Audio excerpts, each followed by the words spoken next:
परमात्मा सर्वव्यापी नहीं है। परमात्मा का परिचय।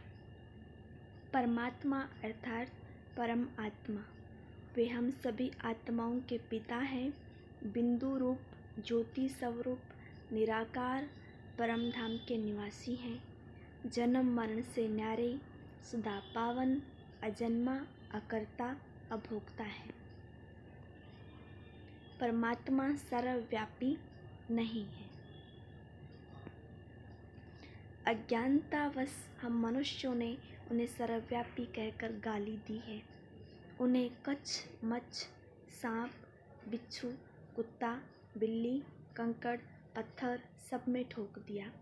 यही धर्म की अति गलानी है, जिसका वर्णन श्रीमद् भगवत गीता में है।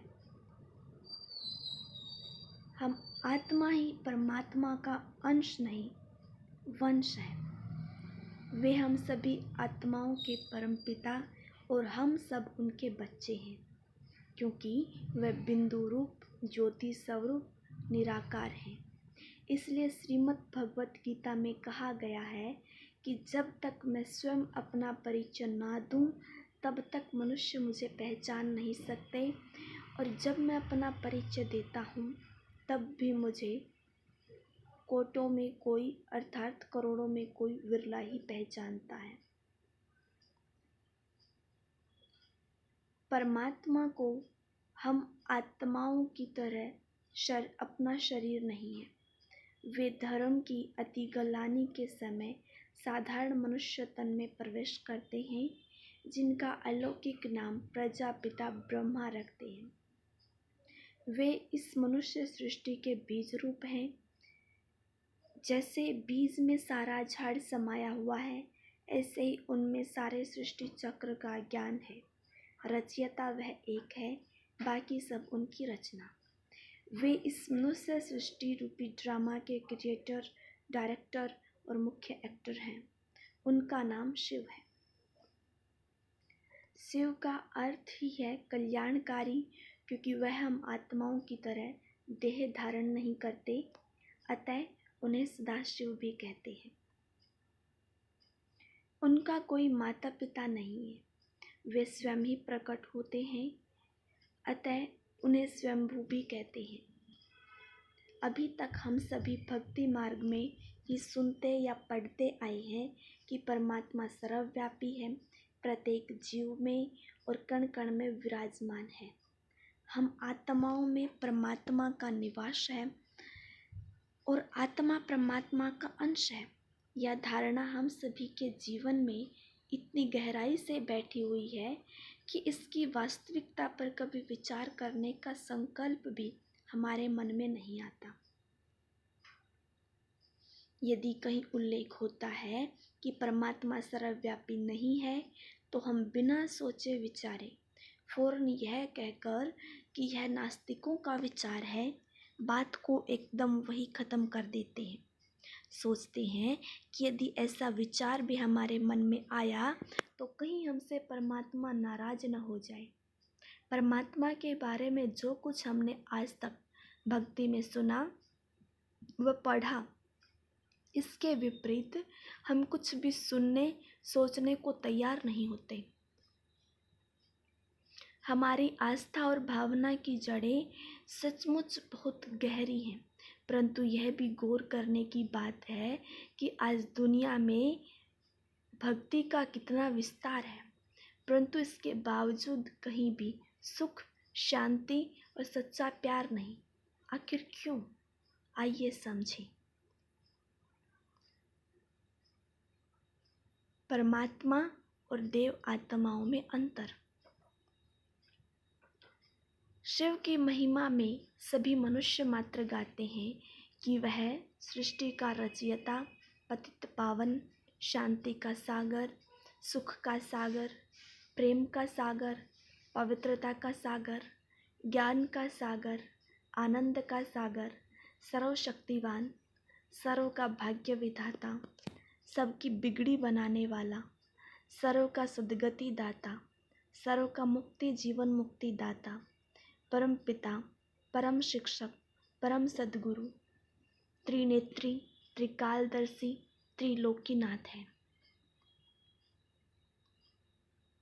उनके अनेक गुणवाचक नाम जैसे मुक्तेश्वर, खिवैया, पापकटेश्वर, बागवान, बबुलनाथ, भूतेश्वर, अमरनाथ, सोमनाथ, विश्वनाथ आदि भी हैं। परमात्मा की उपरोक्त महिमा से स्पष्ट है कि वह एक है। ऐसी महिमा मनुष्य की तो क्या, देवताओं की भी नहीं है। देवताओं की महिमा में कहा गया है कि सर्वगुण संपन्न, 16 कला संपूर्ण, संपूर्ण निर्विकारी, मर्यादा पुरुषोत्तम, संपूर्ण अहिंसक है। उनको सृष्टि का रचयिता, पतित पावन अथवा गुणों का सागर नहीं कहेंगे। अतः स्पष्ट है कि परमात्मा एक है, सभी परमात्मा नहीं है, अर्थात परमात्मा सर्वव्यापी नहीं है। यदि सभी में परमात्मा होता तब तो सबकी महिमा एक जैसी होती। परमात्मा को परमपिता, परम शिक्षक, परम सद्गुरु भी कहते हैं। यदि परमात्मा सर्वव्यापी है तब तो सभी पिता, शिक्षक और गुरु हुए। फिर तो बच्चा अथवा शिष्य कौन हुआ? कोई भी नहीं। यदि परमात्मा सर्वव्यापी है तो मनुष्य भक्ति में उसे पुकारते क्यों हैं? उसे मंदिर, मस्जिद, गुरुद्वारा और तीर्थों पर ढूंढते क्यों हैं? दुनिया में पाप, अत्याचार क्यों बढ़ रहे हैं? दुनिया में दुख, अशांति क्यों है? यदि परमात्मा सर्वव्यापी है तब तो भक्ति का कोई अर्थ ही नहीं रह जाता। यदि सभी भगवान हैं तो भक्त कौन है? क्या चोर, डाकू, बलात्कारी और आतंकवादी सब में भगवान है?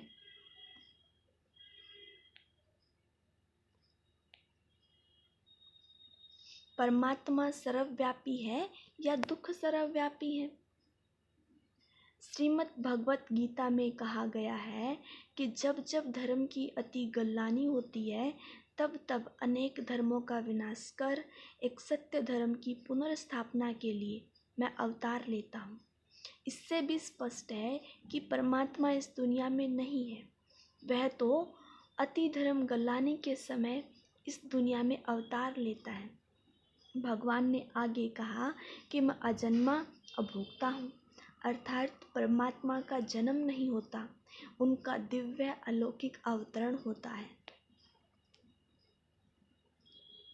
जिसका जन्म ही नहीं, फिर उसकी मृत्यु कैसे होगी? अतः वह जन्म मरण से न्यारा है। यदि सभी में परमात्मा होता तब तो सभी अजन्मे, अभोक्ता हुए, परंतु ऐसा तो है नहीं। भक्ति में गाते हैं कि परमात्मा की लीला अपरम अपार है, उसकी गतमत वही जाने। जरा सोचिए, यदि परमात्मा सब में है तब उनकी गतमत वह सभी जाने, वे स्वयं ही क्यों जाने? परमात्मा को दुख हरता, सुख करता कहा गया है, पतित पावन कहा गया है। यदि वह सर्वव्यापी है तब तो कोई भी दुखी पतित तो नहीं होना चाहिए, सभी सुखी और पावन होने चाहिए। फिर वह किसके दुख हरे, किसको सुखी बनाए? परमात्मा का यथार्थ परिचय न होने के कारण आज मनुष्य की हालत अनाथों जैसी हो गई है। जो अनाथ होते हैं वह सच्चे प्यार और खुशी की तलाश में भिन्न भिन्न संबंधियों के दर पर भटकते हैं, परंतु कहीं भी उसे पिता का प्यार और माँ का दुलार नहीं मिलता।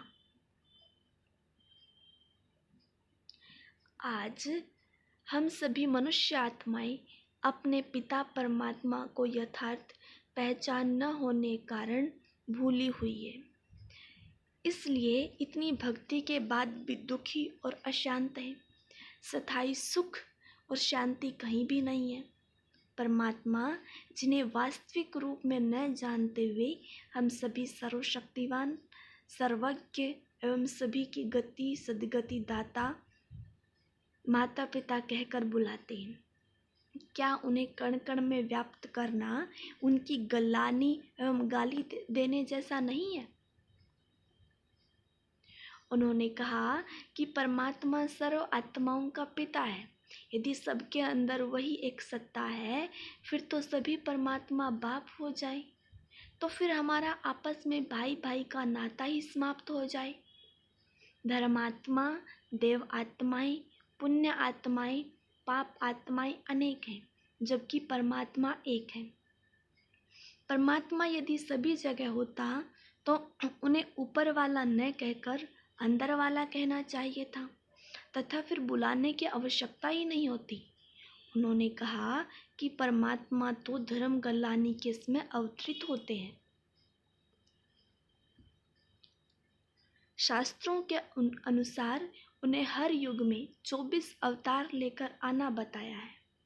उन्होंने कहा है कि गीता का सत्य ज्ञान स्वयं परमपिता परमात्मा शिव द्वारा इस कलयुग के अंत में शीघ्र होने वाले महाविनाश के पहले जब पूरी दुनिया कुरुक्षेत्र बन जाती है, तब श्री कृष्ण की आत्मा के 84वें जन्म के शरीर में दिव्य प्रवेश करके दिया जाता है।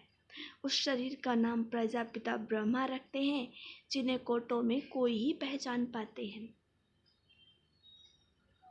आखिर वह श्रेष्ठ आत्मा कौन है, जिनके शरीर रूपी रथ द्वारा स्वयं परमात्मा इस पतित पुरानी दुनिया को बदलकर पावन सतयुगी सृष्टि की स्थापना 84 वर्षों से कर रहे हैं। परमात्मा का अवतरण हो चुका है। निराकार शिव परमात्मा धर्म की अति गलानी के समय पतित पुरानी कलयुगी दुनिया को नई सतयुगी दुनिया बनाने परम धाम से साकार लोक अर्थात इस दुनिया में आते हैं। इसलिए शिव जयंती शिवरात्रि के रूप में मनाई जाती है, शंकर जयंती या शंकर रात्रि के रूप में नहीं।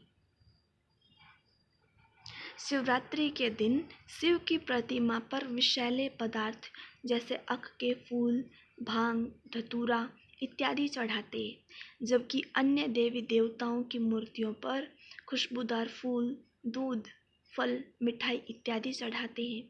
समझते हैं कि परमात्मा नशा करते हैं, यह विषैले पदार्थ उन्हें प्रिय हैं, परंतु वास्तव में ऐसा नहीं है कि शिव परमात्मा तो हम पतित आत्माओं के आसुरी संस्कार जैसे काम, क्रोध, लोभ, मोह, अहंकार, ईर्ष्या, घृणा आदि को ज्ञान और राजयोग की शिक्षा देकर हर लेते हैं। अर्थात वे काम क्रोध रूपी विष को लोक कल्याण अर्थ पी लेते हैं। उनके इसी गुण के कारण उन्हें विषधर, नीलकंठ, भोलानाथ आदि नामों से पुकारा जाता है। अतः शिवरात्रि पर हमें शिव की प्रतिमा पर भांग, धतूरा इत्यादि चढ़ाने के बजाय अपने अवगुण अर्पित करने चाहिए। यह विषैले पदार्थ विकारों अर्थात अवगुणों का प्रतीक है। जब हम ऐसे शिवरात्रि मनाएं, तभी शिव भोलानाथ बाबा हमसे प्रसन्न होंगे। वर्तमान समय शिव भोलानाथ बाबा प्रजापिता ब्रह्मा जी के साकार तन का आधार लेकर सारी सृष्टि का विष पी रहे हैं और दुनिया भर के 140 देशों में लगभग 8,500 सेवा केंद्रों के माध्यम से ईश्वरीय ज्ञान और सहज राजयोग की शिक्षा देकर इस पतित पुरानी दुनिया को बदल नई पावन सतयुगी दुनिया की स्थापना का महान कार्य कर रहे हैं। ओम शांति।